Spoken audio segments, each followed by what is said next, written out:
Charles Robert Darwin, the 12th of February 1809 to the 19th of April 1882, was an English naturalist, geologist and biologist, best known for his contributions to the science of evolution. His proposition that all species of life have descended over time from common ancestors is now widely accepted and considered a foundational concept in science. In a joint publication with Alfred Russel Wallace, he introduced his scientific theory that this branching pattern of evolution resulted from a process that he called natural selection, in which the struggle for existence has a similar effect to the artificial selection involved in selective breeding. Darwin has been described as one of the most influential figures in human history, and he was honored by burial in Westminster Abbey. Darwin published his theory of evolution with compelling evidence in his 1859 book On the Origin of Species. By the 1870s, the scientific community and a majority of the educated public had accepted evolution as a fact. However, many favored competing explanations which gave only a minor role to natural selection, and it was not until the emergence of the modern evolutionary synthesis from the 1930s to the 1950s that a broad consensus developed in which natural selection was the basic mechanism of evolution. Darwin's scientific discovery is the unifying theory of the life sciences, explaining the diversity of life. Darwin's early interest in nature led him to neglect his medical education at the University of Edinburgh. Instead, he helped to investigate marine invertebrates. Studies at the University of Cambridge Christ's College encouraged his passion for natural sciences. His 5-year voyage on HMS Beagle established him as an eminent geologist whose observations and theories supported Charles Lyell's conception of gradual geological change, and publication of his journal of the voyage made him famous as a popular author.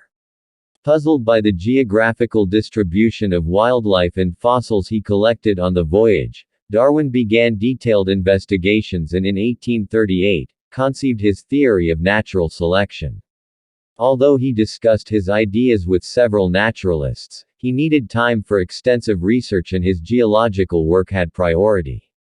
He was writing up his theory in 1858 when Alfred Russel Wallace sent him an essay that described the same idea, prompting immediate joint publication of both of their theories. Darwin's work established evolutionary descent with modification as the dominant scientific explanation of diversification in nature.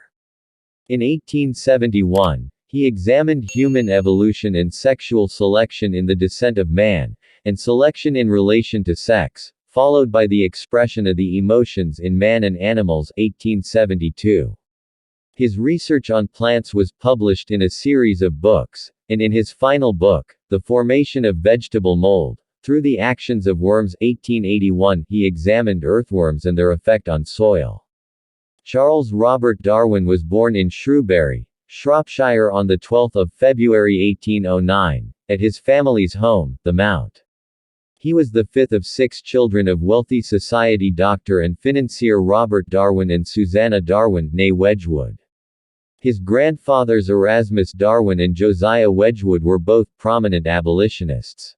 Erasmus Darwin had praised general concepts of evolution and common descent in his Zoonomia, 1794, a poetic fantasy of gradual creation including undeveloped ideas anticipating concepts his grandson expanded. Both families were largely Unitarian though the Wedgwoods were adopting Anglicanism. Robert Darwin, himself quietly a freethinker, had baby Charles baptized in November 1809, in the Anglican St. Chad's Church, Shrewsbury, but Charles and his siblings attended the Unitarian chapel with their mother. The 8-year-old Charles already had a taste for natural history and collecting when he joined the day school run by its preacher in 1817. That July, his mother died from September 1818. He joined his older brother Erasmus attending the nearby Anglican Shrewsbury School as a boarder.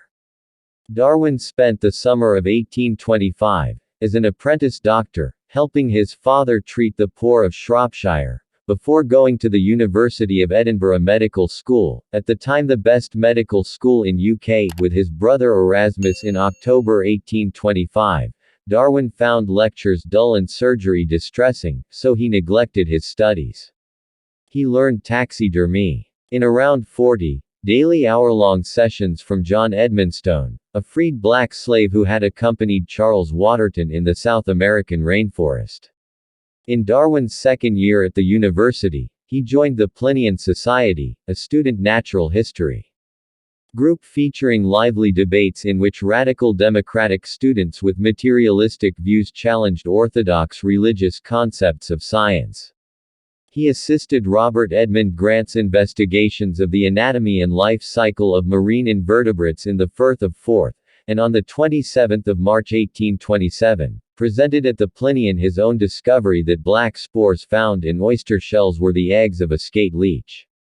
One day, Grant praised Lamarck's evolutionary ideas. Darwin was astonished by Grant's audacity, but had recently read similar ideas in his grandfather Erasmus' journals.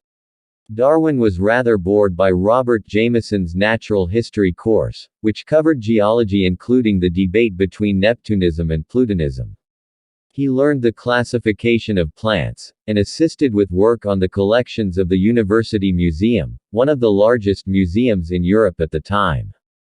Darwin's neglect of medical studies annoyed his father, who shrewdly sent him to Christ's College, Cambridge, to study for a Bachelor of Arts degree as the first step towards becoming an Anglican country parson. As Darwin was unqualified for the tripos, he joined the ordinary degree course in January 1828. He preferred riding and shooting to studying. During the first few months of Darwin's enrollment, his second cousin William Darwin Fox was also studying at Christ's Church. Fox impressed him with his butterfly collection, introducing Darwin to entomology, and influencing him to pursue beetle collecting. He did this zealously, and had some of his finds published in James Francis Stevens' Illustrations of British Entomology, 1829–1832. Also through Fox, Darwin became a close friend and follower of botany professor John Stevens Henslow. He met other leading parson naturalists who saw scientific work as religious natural theology, becoming known to these dons as the man who walks with Henslow. When his own exams drew near, Darwin applied himself to his studies and was delighted by the language and logic of William Paley's Evidences of Christianity, 1794. In his final examination in January 1831, Darwin did well, coming 10th out of 178 candidates for the ordinary degree. Darwin had to stay at Cambridge until June 1831. He studied Paley's Natural Theology or Evidences of the Existence and Attributes of the Deity. First published in 1802, which made an argument for divine design in nature, explaining adaptation as God acting through laws of nature.